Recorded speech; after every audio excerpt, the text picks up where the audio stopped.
Well, Grüß Gott, brothers and sisters, and Guten Morgen, or Guten Tag, or Guten Abend, depending on what time of day you're watching this. Welcome to the Mission Zero channel and episode 7 of The Word with Friends. Today we are going to talk about the word Now, here's a weird thing. If you search all of the YouTubes, the official version of Safety Dance by Men Without Hats cuts off that part of the song, so that's why you get Glee. Yeah, who knew? Okay, so today, like I said, we're going to talk about the word safe, but we're going to do it a little bit differently. I'm actually not going to cite the Bible at all, so if you're not a Christian, that'll be joyous to you.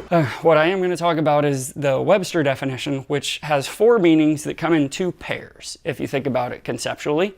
The first pair is free from harm. The paired idea that goes along with that is to not threaten.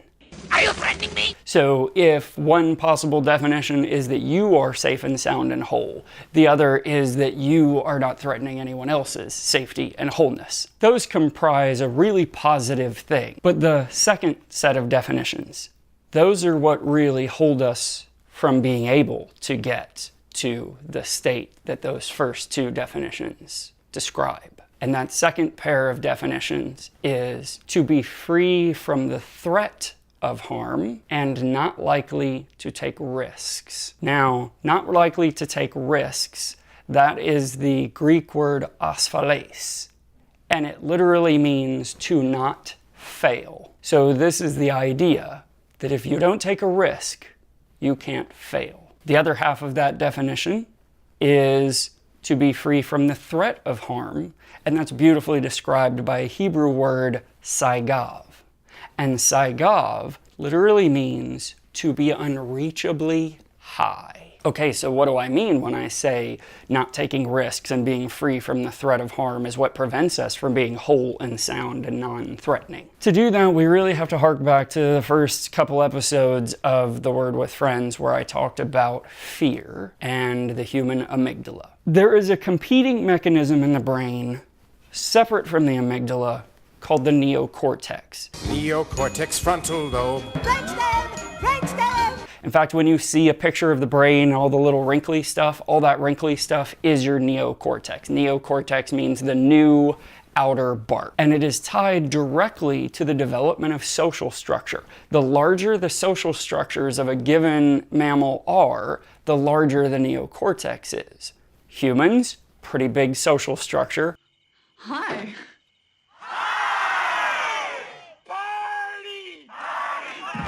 Pretty big neocortex. The biggest actually is kind of interesting. It's dolphins. So long and thanks for all the fish. The function of the neocortex is sort of spread out, right? Because it covers your entire brain. It has a lot of pieces, but there's one little band that sort of goes across the top of your head that is your sensory cortex. And that's responsible for processing inputs. If you remember when I talked about the amygdala does the same thing. It processes inputs, and trying to map was that positive or negative. It will then act accordingly to keep you free from harm, but it does not do that by actually keeping you free from harm. It does that by putting you unreachably high.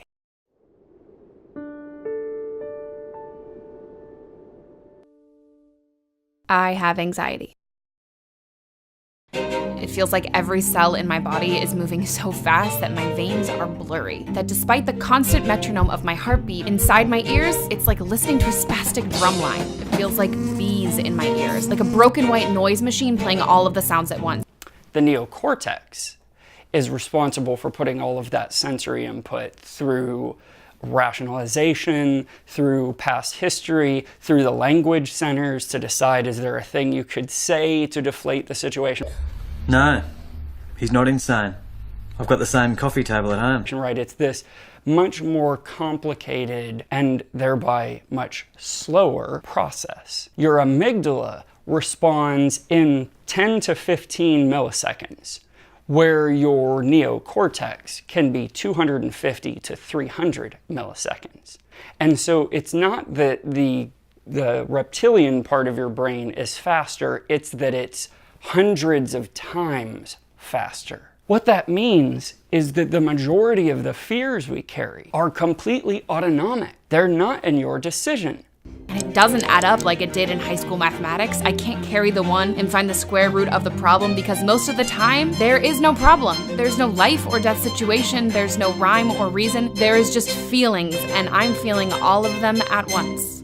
And so I talked in the thing about fear, about how we have to reprogram that, but I really want to drive that home because the purpose of the amygdala, that's to segregate you. And it never stops because you can never be truly free from harm until you're dead. What we have to do is focus on not freeing ourselves from the threat of harm and not being afraid to take risks. This world isn't easy, but at least I have anxiety. A diagnosed reason that makes it okay to be crazy. Bullied daily by my catastrophic reflection.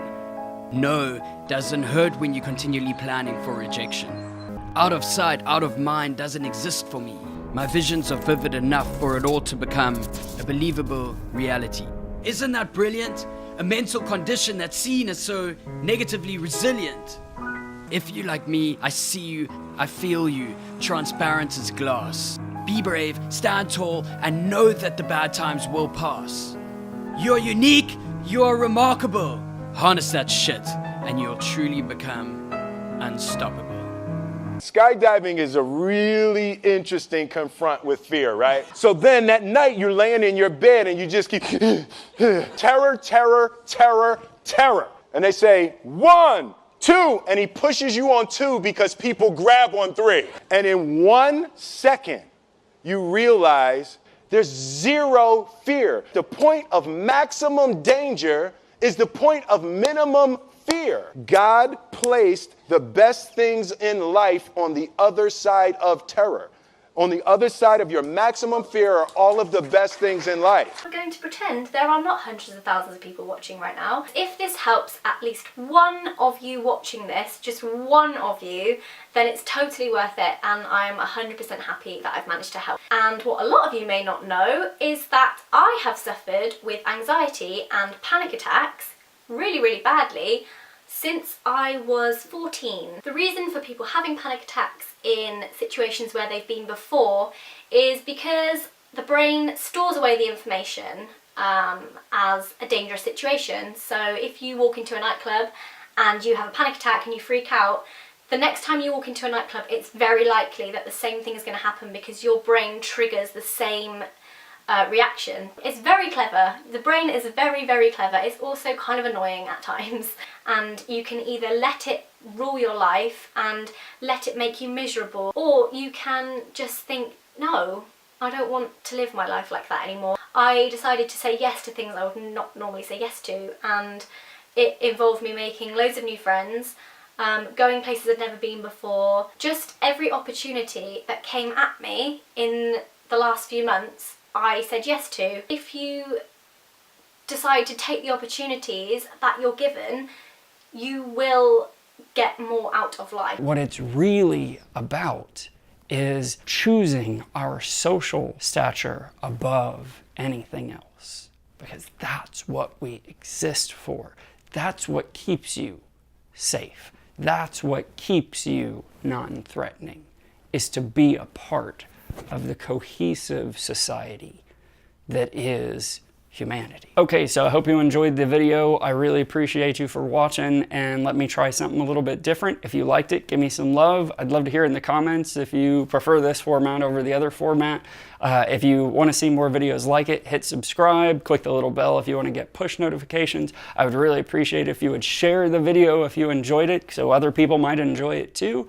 And I will be back next week, and we are going to talk about the word church. I love you, and God bless you, and peace out.